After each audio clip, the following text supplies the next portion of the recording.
Bonjour, bonjour. Alors aujourd'hui, petite météo d'usine, comme tous les lundis. Avant de commencer, on va regarder dans l'onglet communauté, on a fait pas mal de sondages.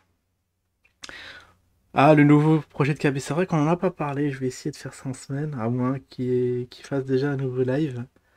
Mais là, c'est du lourd, hein. Les satellites sont prêts, c'est sur la roadmap. On va voir ce qu'il en est.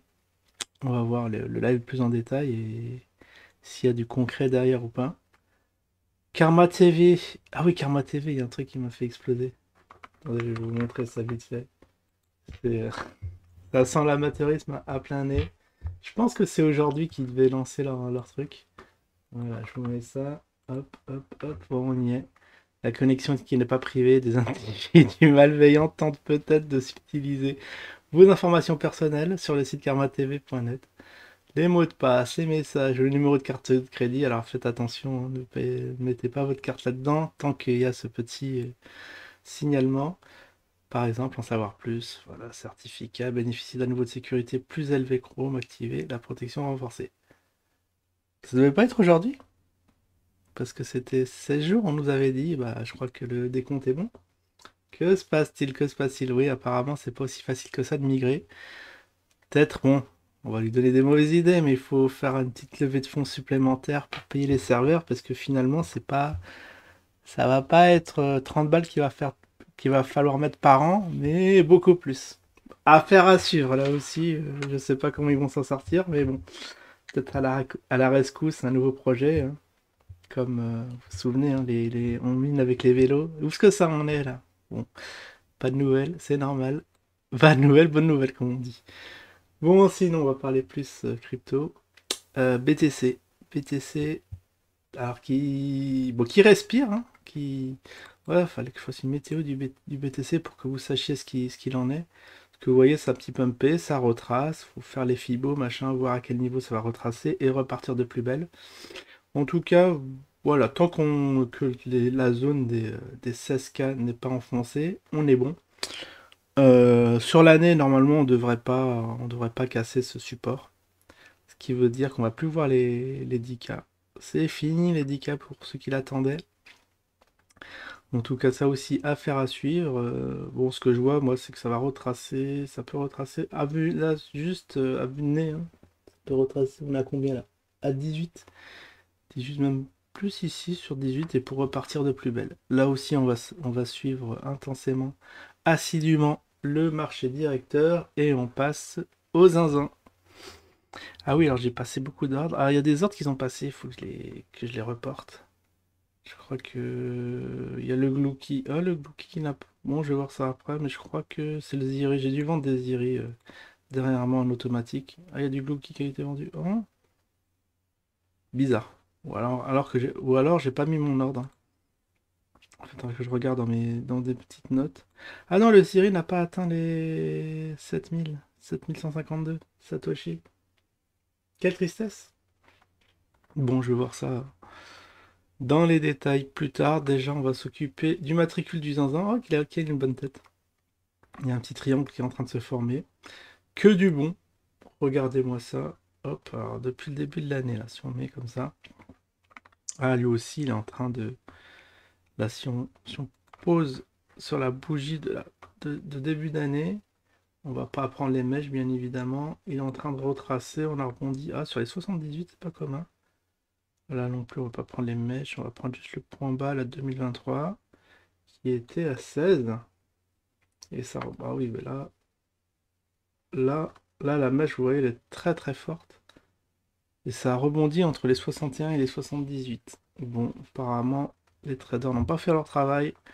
Les machines non plus, ils n'ont pas sauvé le niveau des 61,8. Enfin, 60, oui, 61,8. À 23, c'était à 23 que ça aurait dû se maintenir, ça l'a pas fait. À moins qu'on prenne, à moins qu'on prenne justement jusqu'ici. Mais là, ça nous ramène trop loin. Bon, là, ça va être difficile de faire un plan de trading. Ah non, c'est plus haut, là. Attends, ici, c'est plus haut puisque... Non, c'est une mèche. Attends, j'arrive pas à voir. Ah non, c'est bien comme ça. Bon, là, il y a une zone grise. C'est très très rare. En plus, c'est une mèche qui a été chercher les 78. Alors, je manque à tous mes obligations. J'ai pas dit la cotation. On est à 25. Ça va, 25, ça vivote. C'est ni assez cher, ni assez bon marché pour aller le prendre. On est vraiment dans une zone de turbulence. Là, je peux rien dire. On peut pas faire une petite frappe ni rien, parce que ici, tout ce qu'on peut noter, c'est que le 5 février, on a eu des gros volumes. Attendez, je vais voir les volumes ici. Bon, je vais juste tracer ici là, le nouveau support.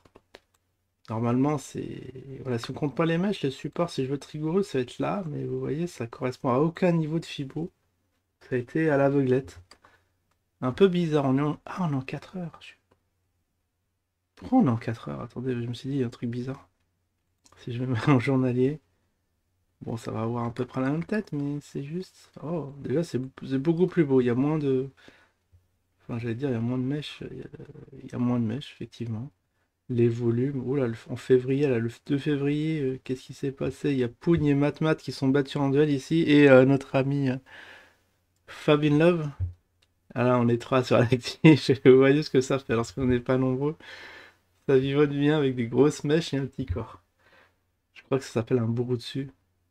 Bon, puis un ex me corrigera. Parce que ça doit absolument pas être ça. 12, alors le 12 février, bon, on est combien? On est le 13. Alors pourquoi on a la bougie du 13 aussi? On l'a jamais lorsqu'on est en journalier normalement. Bon là. Ah, peut-être parce que il y a les horaires aussi. Là, je fais ma météo un peu tardive.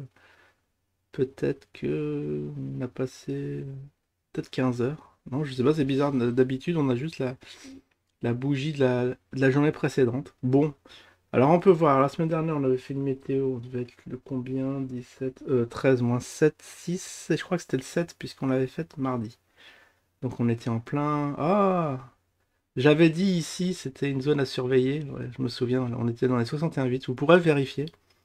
Ça devait soit rebondir, ça me revient. Parce que quand on voit un petit Fibo comme ça des 61,8, je me suis dit soit ça va faire ça, ou soit ça va dégringoler sur le niveau suivant, qui est ici, mais ça aura dû le marquer de façon, de façon plus persistante. Parce que normalement, si j'ose dessiner le truc, on va essayer. Et bien évidemment, j'ai pas mon petit feutre. Ah, ok, le brush est là. Si la théorie était respectée, ça aurait dû être un beau corps ici. Si on triche un peu, on fait un beau corps comme ça. Une grosse bougie rouge avec une mèche, bien sûr, qui vivote, qui va peut-être taper le niveau d'en dessous. Mais ce n'est pas arrivé. Donc on va annuler ça. Hop. Ce n'est pas arrivé. Ce qu'on a eu à la place, c'est un corps qui s'est formé entre deux niveaux de Fibo. Assez spécial quand même. Pourquoi personne n'a été le rattraper, n'a été le chercher? Mystère. Mystère, mystère. Mais bon. En tout cas, ce qu'on voit, c'est comme s'il avait eu un petit rebond sur un support. En plus, le support, il correspond à rien. Même si on remonte dans l'historique, au moins, on voit des beaux supports ici. En plus, ça correspond à peu près à des niveaux tangibles. Mais là, bon, il est en lévitation. Je sais absolument pas de quoi il en retourne. Bon, là, on a eu, concrètement, si on parle concret, 20, la bougie a été chercher les 20. On s'est stabilisé dans la journée du 9. On s'est stabilisé à 22 et à 22 c'est reparti. Ça a clôturé comme ça. Et là on est en pleine tendance haussière. Bon, c'est sûr que quelques bougies, mais en très court terme on est sur une tendance haussière. Donc ceux qui l'ont chopé à 22, GG à vous. Fallait oser. C'est comme un coup aléatoire parce qu'il n'y avait aucune raison que ça rebondisse là. Les volumes sont venus le 12. Bon, c'était hier. Hier, les volumes qui sont venus, on a combien? On a 72K. Ouais, c'est pas fou, hein. Ah, c'est pas fou, on va pas se voiler la face. 72K, on était habitué. Ouais, et encore, ça, c'est des petits volumes quand on était ici. Ça l'indique pas, j'arrive pas à le choper. Non, c'est trop petit. Et ouais, bon, c'est les volumes de 2023, assez petits, mais qui des fois. Pour l'instant, ça n'a pas cassé les 100K cette année, il me semble, hein. Non, j'ai perdu les volumes. Bon. C'est pas grave, en tout cas, voilà, on a fait le tour. Pour l'instant, on est en range.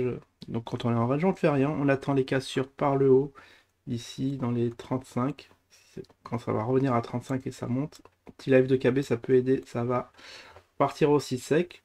Ou sinon, aller chercher les supports, soit savoir les 17 et les supports historiques à 9. Il y a un support à 9 quand même. Aller chercher. Voilà, on est en plein milieu du marasme. Allez, je vous souhaite à tous une excellente semaine et je vous dis à la prochaine. Ciao tout le monde!